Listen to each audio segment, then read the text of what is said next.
elemento detonador de que hacia finales de los 80 y a comienzos de los 90 empezaran a salir más bandas fue el rock en español, el fenómeno del rock en español, que llamaban también el rock en tu idioma. Bueno, por un lado, el rock argentino, digamos lo que era Charly, Spinetta. Aquí se empezaron a mover un montón de grabaciones de ellos, a conocer sus canciones, que es bien curioso porque la forma en que esa música se rotaba, por ejemplo, era a través de los artesanos, acá en Bogotá, casetes, ¿no? Artesanos que venían desde Argentina o venían viajando y terminaban acá y tenían casetes con canciones de Charly o de Spinetta, se las pasaban a unos a los otros. Y ahí empezó como a conocerse el rock argentino. Junto con eso, las emisoras empezaron a programar bandas de rock en español, bandas españolas como Hombres G. Otro impulso importante fue el concierto de conciertos Bogotá en Armonía. Mejor dicho, fue lo que le terminó haciendo como creer a la gente de que en español se podía cantar y hacer rock. Eso sin duda fue súper importante, el boom del rock en español fue lo que detonó que aquí más gente quisiera hacer bandas.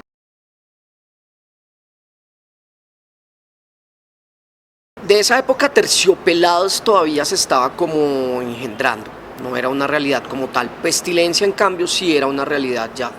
Pestilencia ya venía tocando por muchas zonas de Bogotá principalmente. Los conciertos de Pestilencia de finales de los 80 y comienzos de los 90 aquí en Bogotá siempre terminaban en problemas, eso es lo que me acuerdo. Aparte era muy loco porque eran como primero de 20, 40, 60, 80, 100, fueron creciendo, pero aún así siempre terminaban en un desmadre, fueran 20 o fueran 300. Bueno, hay algo importantísimo a notar y es que veníamos como de unos años muy violentos, ¿no? De todo el tema de la narcoviolencia, entonces había un miedo, y no solo había un miedo, también existía como toda una publicidad, digamos, en torno a no salga de su casa. Pues yo le llamo como una publicidad, pero es como una propaganda, digamos, ¿no? La gente era como no salga de su casa, la noche es peligrosa, salir lo expone a que sea víctima de una bomba en cualquier lado, en un bar. La gente se había retirado mucho de los bares, estar en la calle era súper peligroso. Vuelvo e insisto, como desde esa óptica de la propaganda, ¿no? Pero la gente al mismo tiempo de nuevo sintió la necesidad de ir a los bares, tomársela en la calle, caminar por las noches, a medida de que se fueron dando como opciones de bares a donde ir a ver bandas, eso fue como incrementándose.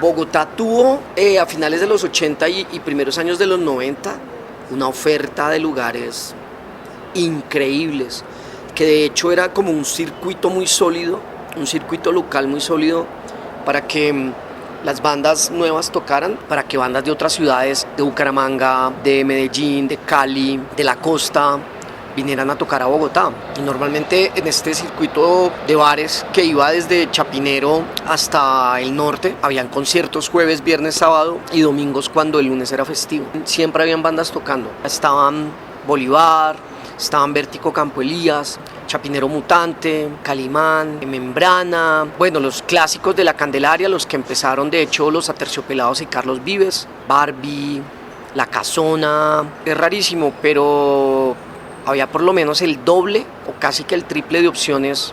Comparado con hoy, había casi el doble o el triple de opciones de bares, aparte presentando bandas en vivo.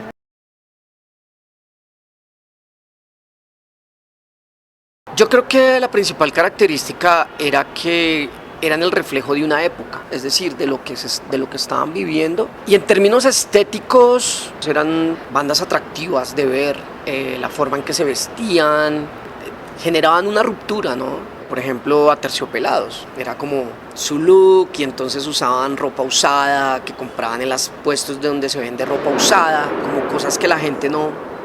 Ropa usada, ¿cómo así? Eso puede llegar a ser una tendencia. Todo el tema kitsch o todo el tema de la gráfica popular, ¿no? Como la fuente y el tipo de letra que usaban en los letreros de las tiendas, de los supermercados, de las plazas. Como apropiarse de toda esa gráfica popular, por ejemplo, eso causaba ruptura. Yo creo que, por ejemplo, en el caso de Aterciopelados, lo que los hizo súper, lo que les permitió, digamos, ser como un ícono para siempre de la música colombiana y del rock colombiano, es haberse apropiado de unos códigos que de hecho el colombiano, por los cuales el colombiano además sentía vergüenza. Por ejemplo, la música de carrilera, ¿no? Que ellos dijeran, no, es que nosotros a la final lo que hacemos es música de carrilera, pero llevada a un formato punk. Y pues la carrilera era considerada de mal gusto, o la gráfica popular era considerada de mal gusto, con un montón de cosas así, o por ejemplo, ellos también estaban muy inspirados en todo este tema de las pócimas y los jabones para atraer al ser querido y para recuperar el amor perdido y para conquistar y todo ¿no? Como mística y esta brujería, toda esta parte igual también como indígena, pues que la gente jamás en su vida le había parecido que eso tenía de hecho algún valor. Todas las bandas de ese momento crearon una ruptura y no les dio pena aparte como decir nuestro rock tiene que ser un rock bastardo, tiene que ser un rock mestizo, tiene que ser un rock impregnado de The Clash, impregnado de las bandas de afuera, ¿no? Impregnado de los Pistols, impregnado de los Ramones o impregnado de, no sé, de Black Sabbath, de toda la música que en ese momento de afuera que se escuchaba acá, pero al mismo tiempo impregnado de la salsa, de la cumbia, de la carrilera, de la música del despecho, del bolero, de lo tropical, somos un país tropical, como impregnado de todas esas cosas con las que al final todos habíamos crecido, nos avergonzara o no. Eso fue lo que los hizo, yo creo que tan diferentes y tan válidos hasta el sol de hoy, porque pues hoy por hoy casi que de hecho toda la nueva música colombiana está basada en la fusión de ritmos y es la música pues que tiene éxito. Entonces yo creo que ellos se adelantaron a su tiempo un poco en eso también. Las Almas, por ejemplo, 1280 Almas era una banda que a la final tenía un set de percusión y era una banda de rock. La Derecha también tenía su percusionista, Aterciopelados ni se diga.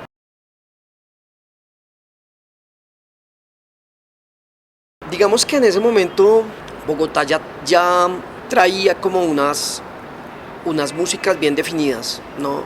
Una era el metal y la otra era el hip hop. Ya el hip hop también había avanzado, había dado sus primeros pasos. Y el metal venía muy fuerte también, porque el metal aparte era una música de las localidades, no del centro de Bogotá, porque a la final como Aterciopelados, La Derecha o Las Almas de algún modo eran como el centro de Bogotá, no eran como Chapinero, La Soledad, Teusaquillo, la zona rosa, por decir algo, que era donde también había un circuito de bares. En cambio el metal era la localidad, era justamente esa Bogotá que no quería venir hacia acá, ¿no? Era Bosa, Suba, Kennedy, y en las localidades aparte que a través de esos géneros como el metal, lo que se empezó fue también a hacer como una resistencia, como a persistir a través de una música que de todos modos no iba a ser bien aceptada. Por otro lado también, digamos, en el caso del metal, para esa época también había muchos programas especializados en radio y en emisoras, digamos, Radioactiva tenía su programa de metal, 88.9 tenía su programa de metal, como que todas las emisoras grandes y comerciales y que tenían mayor audiencia tenían programas especializados de metal y eran programas súper fuertes, que yo por lo menos los escuchaba y que uno grababa y coleccionaba en casetes. Entonces como que el metal era otra cosa que estaba hirviendo en ese momento y pues en ese momento digamos había un montón de bandas súper destacadas y también habían bares a donde ir a escuchar esas bandas y de hecho no solo bares, habían salones comunales. Por ejemplo había un salón comunal que era el Salón Comunal del barrio San Fernando, que fue epicentro de toda esa movida, por ahí pasaron todas las bandas fuertes colombianas de metal de comienzos de los 90, por ejemplo.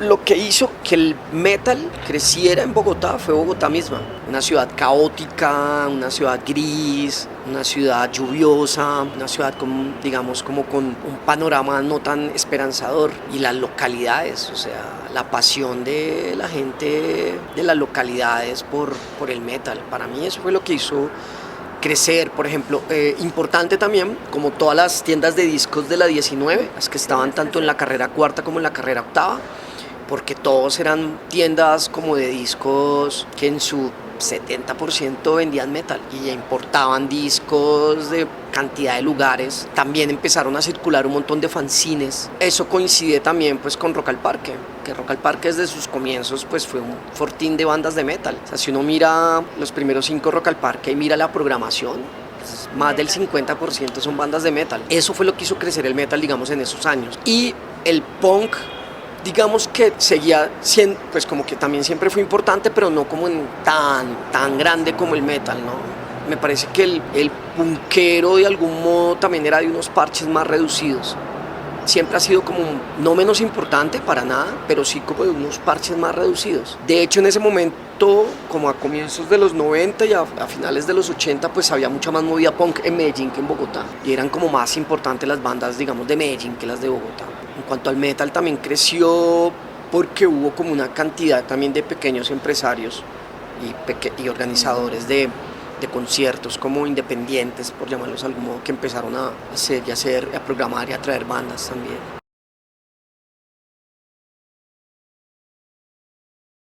Yo creo que a grandes rasgos la historia del metal en Bogotá para mí es como una de las músicas populares más importantes de la ciudad.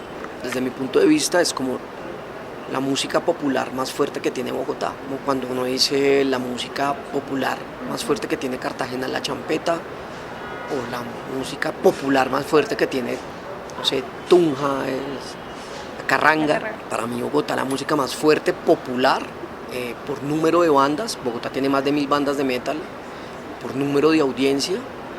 Para mí la música popular de Bogotá es el metal. Y pues su historia ha sido justamente la suma de una cantidad de factores. Primero, mi principal factor es la ciudad como tal, oscura, caótica, gris, de contrastes, ruidosa, pero a veces también como contemplativa.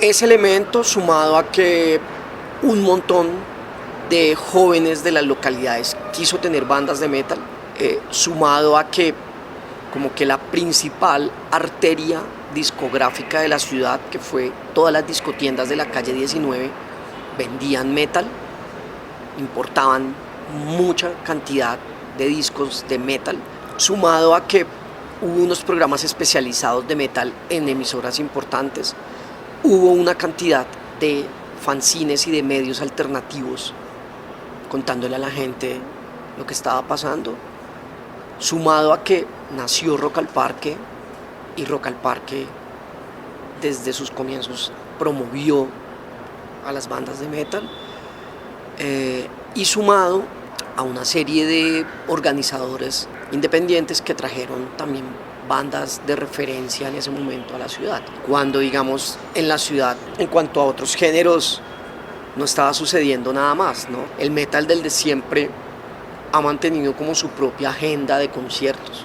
Años en los que no pasaba absolutamente nada, no venía ninguna banda grande, pues el metal siempre ha traído sus artistas. Los que dentro del metal se consideran grandes, que no son necesariamente los que son grandes para todos. Eso es para mí la historia del metal a bogotano a grandes rasgos. También es importante como muchos sellos independientes empezaron a prensar a las bandas locales. En un momento llegaron a haber por lo menos unos 10 sellos independientes que sacaban en CD o en casetes o en vinilos pues los álbumes de las bandas. Entonces la producción musical estaba ahí, era palpable. Si la gente iba a las tiendas, digamos, de discos y lo que tenían para venderle era metal, desde metal local hasta metal importado de Japón, era lo que iba a terminar escuchando. Si luego llegaba a su casa y prendía la radio y encontraba programas especializados de metal, que aparte estos programas tenían una mística, desde la forma en que eran locutados y presentados. Y pues luego esa misma persona, no sé, llegaba a sus manos un fanzine, o luego esa misma persona quería hacer algo el fin de semana y encontraba que en Suba habían conciertos, en Kennedy habían conciertos, Chapinero habían conciertos de metal, bodegas que quedaban detrás del éxito, en bodegas se hacían conciertos, en salones comunales se hacían conciertos. Entonces todo esto fue lo que terminó haciendo como importante al metal en Bogotá.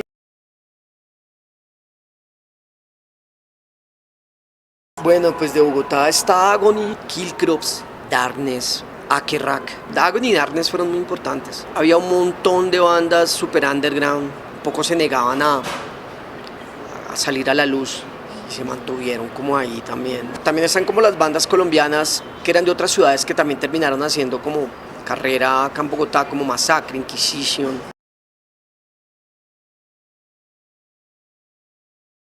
Los precursores del rock bogotano son un montón de bandas de los años 70, como Columna de Fuego, Los Speakers, Los años 70 en Bogotá tienen una producción de rock muy interesante, muy prolífica, o Génesis, por ejemplo, también.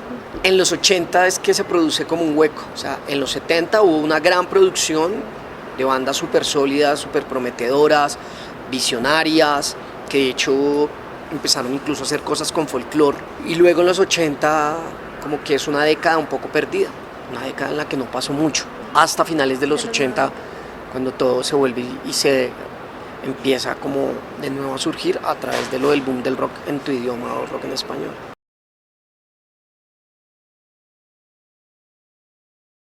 Yo creo que sí, sin duda, Bogotá es el epicentro musical de Colombia. Por ejemplo, a mí ahora me hablan mucho como de la sobreoferta de eventos que hay en Bogotá. Es cuando yo les digo que por eso es importante empezar a mirar a provincia, porque es que todo está tan concentrado aquí en Bogotá que en realidad eso a veces dificulta un poco las cosas, porque a la final es un mismo público atacado desde diferentes frentes. Antes era un público atacado desde uno, dos o tres frentes máximo, ahora es un público atacado desde 15 frentes. Mientras que yo le llamo la provincia, pero pues le llamo, dicho no es de una forma despectiva, para nada, ahí está todo por hacerse, todo lo que no es Bogotá, todo lo que no son capitales, de hecho, ciudades como Bucaramanga, Tunja, donde la gente está expectante a ver qué va a pasar, que Bogotá sigue siendo la capital de todo el movimiento musical colombiano, y de hecho es ahora la ciudad, digamos, desde donde salen las tendencias.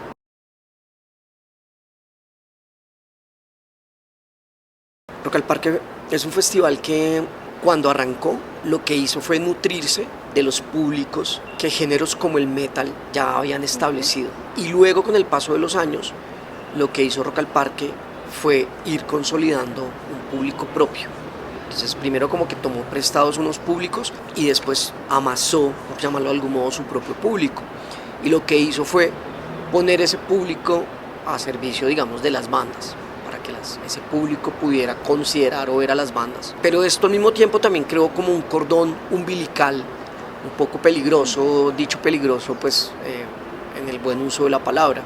¿Por qué? Porque muchas bandas empezaron a depender de Rock al Parque para querer surgir, para querer promocionarse, y por eso es cierto aquello de que muchas bandas solo tocaron en Rock al Parque y después de Rock al Parque desaparecieron. Antes de Rock al Parque había un circuito local de conciertos independiente, digamos autogestionado, de bares, de gente que se inventaba conciertos en casas, en bodegas. Ese circuito a la final fue el que le prestó su público a Rock al Parque. Luego cuando Rock al Parque empieza a surgir y a hacerse cada vez más grande, digamos que este circuito, por muchas razones, entre otras por todo lo que pasó también como con la industria de la música a partir de la irrupción de internet, empezó digamos como a encogerse y a hacerse más pequeño, los bares empezaron igual a cerrar, empezó a haber una cantidad de cosas allí. Entonces este circuito empezó como, digamos, medio a desaparecer. Las bandas empezaron a depender, fue de Rock al Parque. Poco, digamos, también dicho como en el buen sentido de la palabra, a que Rock al Parque les resolviera un poco sus tareas promocionales. Para mí la importancia, uno, es de todos modos, pues seguir siendo vitrina de lo que musicalmente pasa en Bogotá. En términos de rock, hablando de rock, obviamente como en el sentido más incluyente de la palabra. Y por otro lado, me parece que Rock al Parque fue como el gran evento de música durante muchos años en que en Bogotá no pasaba nada.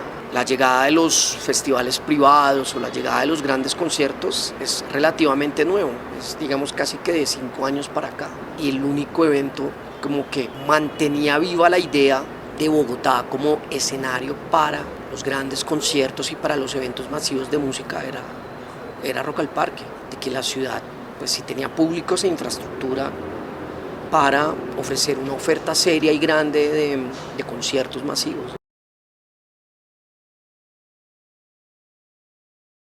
Para mí lo local finalmente es lo que lleva el pulso de la ciudad, es lo que retrata la música, retrata como el momento de la ciudad en la música, de lo que llega, de lo que ya no es. Bogotá, de todos modos, pues es una ciudad en constante transformación. La ciudad que conocíamos deja de ser, se convierte en otra cosa. Su arquitectura se transforma también para mal o para bien, todo esto que yo digo es para mal o para bien. Y lo único que muchas veces nos queda para entender cómo era esa ciudad antes y cómo es ahora es la música. Por otro lado, para mí la música local pues también es la resistencia misma, ¿no? Lo que muchas veces no suena en la radio, no es viral en YouTube, es como eso otro que no ha entrado en el juego de cómo se consume la música ahora desde internet. De todos modos, pues la música desde las nuevas formas de consumo de algún modo ha dejado de tener un valor. Esta producción local es lo que rescata de todos modos ese valor, y es la gente que quiere finalmente tener una banda, grabar un buen disco, tener un impacto por su música, más allá de tener un video viral en YouTube o más allá de ser una banda de tendencia en redes. También lo local está conectado con el quehacer clásico de la música, con el ejercicio de tocar en pequeños espacios para la gente, de conectarse con la gente, de impactar a la gente con música, ¿no? De conmoverla o de impactarla o de sacudirla con sonido, que a veces no es lo que necesariamente pasa con la música que es más mainstream o con la música que es más dominante. Justo ahora mismo, cuando la gente, por ejemplo, habla de los grandes festivales y en Bogotá pues contamos con la suerte de tener unos festivales increíbles, que aparte la gente también está viajando a ir a ver el Lollapalooza de no sé dónde y el Coachella de no sé dónde y el Festival Vive Latino de este lado. O sea, ahora en Bogotá no solo tenemos grandes festivales, sino que también la gente tiene la opción de ir a grandes festivales y traer esa información de nuevo acá.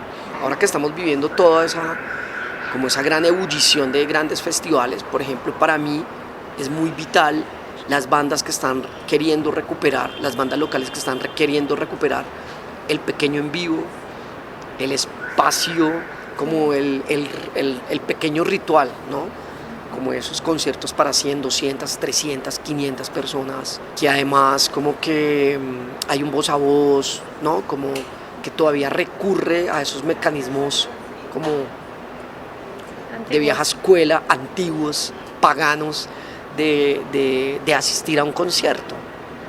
Y eso para mí es muy valioso, porque pues la música es un ejercicio humano finalmente, y pues somos finalmente humanos que también necesitamos de ser tocados, de vernos, de sentirnos, de ocupar un mismo espacio mientras estamos viendo un artista presentarse. Yo creo mucho en eso. Creo que en este momento en que más como hiperconectados estamos, más ejercicios mundanos necesitamos.